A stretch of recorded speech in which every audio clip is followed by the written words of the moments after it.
السلام عليكم ورحمة الله تعالى وبركاته مشتركاتي وحبيباتي، إن شاء الله يا ربي كامل تكونوا بخير. جبت لكم هاد الأقراص اللي هم عاملين ضجة في مواقع التواصل الاجتماعي، وبعد ما كنت جربتهم ودرت لهم بعض التغييرات يعني حبيت نحسن من الوصفة لأنه فيها عدة أخطاء، فجبتها لكم وحبيتكم كذلك حتى انتم تستافدوا منها، لأنها بصراحة وصفة ما شاء الله ممتازة للزكام، الإنفلونزا، للسعال، حتى اللي عندهم التهاب في الحلق، لأنه هذه الوصفة كاملة متكاملة، فيها فقط المكونات الطبيعية اللي راها ممتازة.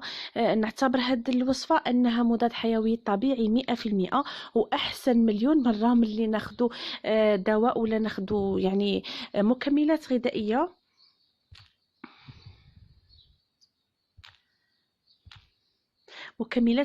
أخرى. فهذه هي الوصفة نتاع اليوم، وصفة رائعة ما شاء الله، فتقدروا ياخذوها الأطفال من عمر 3 سنوات، ولكن فقط نصف كأس. يعني تقدري تعطيه ربع كأس صباحا وربع كأس مساء، بمعنى كبسولة واحدة ولا قرص واحد من هذه تقسميها على 2. فيما يخص الكبار فوق 10 سنوات فتاخذي قطعة واحدة صباحا مع نصف كأس ماء مغلي، وتذوبيها فيها بهذا الشكل، ومن بعد تشربيه وقطعه واحده عند النوم، فراح تلاحظي بواحد التحسن كبير من جهه الانفلونزا. وكذلك اذا كنتي تعاني من السعال ولا التهاب في الحلق فهي وصفه رائعه، فكل ما غادي يجربها غادي يعطيه هذيك النتيجه اللي جربتها انا وعطاتها لي. فراح نبدا بالمقادير وطريقه التحضير وفرجه ممتعه، وما تنسوش البنات تدعموا هذه الوصفه باكبر عدد من اللايكات.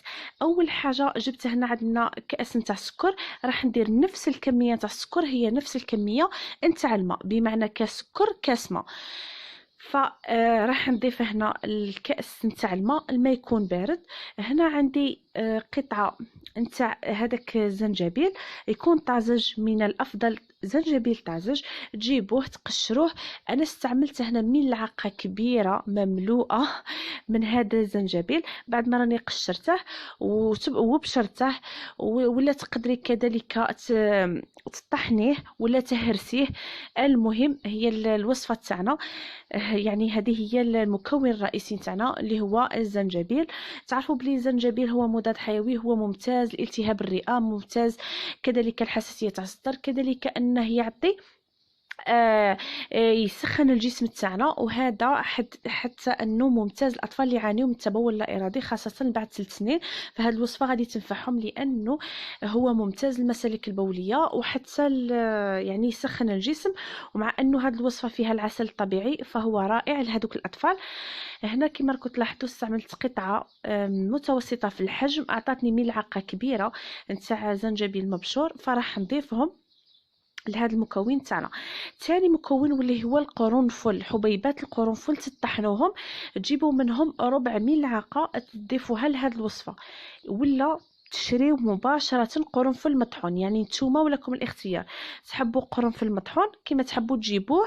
هذوك اعواد القرنفل اللي عندهم فوائد لا تعد ولا تحصى، ممتازين لكل انواع البكتيريا، كانهم ممتازين ينظفوا الفم، ممتازين للاسنان، يعني عندهم فوائد لا تعد ولا تحصى.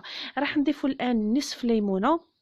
ما ننساوش انه الفيتامين سي راه ممتاز خاصه في هذا الموسم تاع الزكام، على هذيك لازم يكون عندنا حاضر بقوه يوميا. اذا ما كانش البرتقال فلازم نستعملوا الليمون كبديل ونحطوه في الوصفات نتاعنا، وخاصه الوصفات نتاع الزكام. هنا انا ضفت بارد في بارد، يعني كل شيء راح نحاول نخلطهم ونوضعهم على نار قليله. هو السر نتاع هذه الوصفه في الطياب، وانا حاولت نصور لكم لما كان يطيب. شوفوا هنا نخليها على نار قويه ونبقى نواصل في التحريك. هنا راح نوري لكم حتى اللي بدي يغلي، لما يلحق المرحله الغليان راح نقص له النار، ولكن ما نخليهش على نار قليله كامل، نار متوسطه. من بعد ما يولي يتقال ويختار معنا نردوه على نار هي يعني ادنى حد نتاع الغاز تاعكم، نقصوا له وخلوها فقط. هنا هاد الوصفه راح تاخذ معكم حتى 30 دقيقه في الطياب، يعني انا خدات معايا 25 دقيقه. لازم نوري لكم القوام في الاول وفي الثاني وفي الاخر يعني كيفاش. هنا في هذه الوصفه لازم ما تكورين العسل، ولكن انا العسل ما حبيتوهش يغلي، حبيت نستفاد من الفيتامينات المتواجده في العسل النحل، عسل طبيعي. فضروري ان انا بدلت في هذه الوصفه وراح نقول لكم فوق نضيفه. بالنسبه للمكونات البنات ما ننصحكمش تغيروهم، هادو هما المكونات. ما تقدريش يعني هنا راكم تشوفوا بعد ما لحق المرحله الغايه نقص شويه على النار وتواصلوا في التحرك. ومن الاحسن تحركوا يا بالسيليكون يا بملعقه تاع الخشب، وهي من الاحسن ملعقه تاع الخشب، باش هكذا يعني باش الوصفه تاعنا تكون صحيه اكثر. راكم تلاحظوا هنا بعد ما راح لحقنا لهاد المرحلة اللي راكم تشوفوا فيها انه يبقى يغلي ومن بعد يعني هذاك الغليان تاعه من بعد يبقى يهجع. هنا راني طفيت على النار، راني نحاول نخليه يولي يعني دافي هاد الخليط نتاعنا. عفوا. في هاد المرحلة فهنا قبل ما نطفيو النار راح نخليوه يغلي بهذا الشكل. كما راكم تلاحظوا النار راها ناقصه بزاف. فمن بعد يعني بعد ما يكون كاين عندها غلي سريع، يعني الغليان يكون بشكل كبير، من بعد راح يبقى يتقال. هنا راح تشوفوا انه هذوك الفقاعات راهم تقال، راح يبقى يغلي والفقاعات وحتى هو في القوام يبدا يتقال. تم في هذيك المرحله واش نديرو؟ نطفيو ونخلوه لثواني فقط، لحظات. بعد ما يروحوا هذوك الفقاعات نضيفوا ملعقه معمره كبيره نتاع عسل النحل ونحركوا مليح مليح وهو ساخن. ويعني هذه هي الوصفه نتاعنا. هما في الوصفه الاصليه انه يستعملوا العسل في الاول، ولكن العسل ما لازمش يفوت واحد العدد من الغليان. كما راكم تلاحظوا هذه الوصفه تفوت لك حتى 15 دقيقه نتاع الغليان، ولكن حنا يعني في هذا الغليان بزاف العسل النحل راح يفقد الفوائد نتاعه وراح يفقد حتى القيمه نتاعه. كما راكم تلاحظوا هنا بعد ما راهي الغليان راه يغلي بشكل سريع، من بعد راح نوري لكم كيفاش يصبح يعني مازال على نار قليله حتى اللون راه يرجع سيرجع بني، يعني ما راهش باقي له اقل من 5 دقائق هنا وراح يوجد معنا.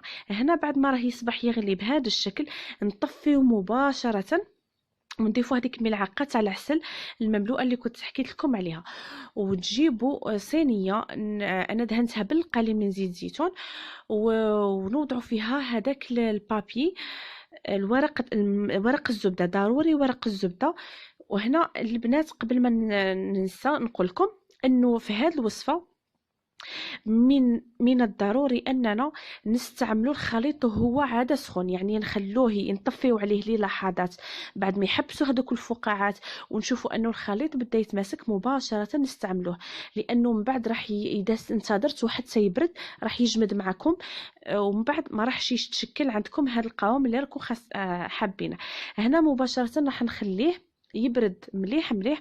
ومن بعد انا هما استعملوا سكر بودره يعني في الاخير، ولكن انا استعملت النشا فقط، راح يخلي انه هذوك القطع هذو نتاع هادو الاقراص نتاعنا تاع الزكام ولا هاد القطع هنا راح يخليهم ما يلتصقوش من بعد ما نوضعوهم في علبه زجاجيه.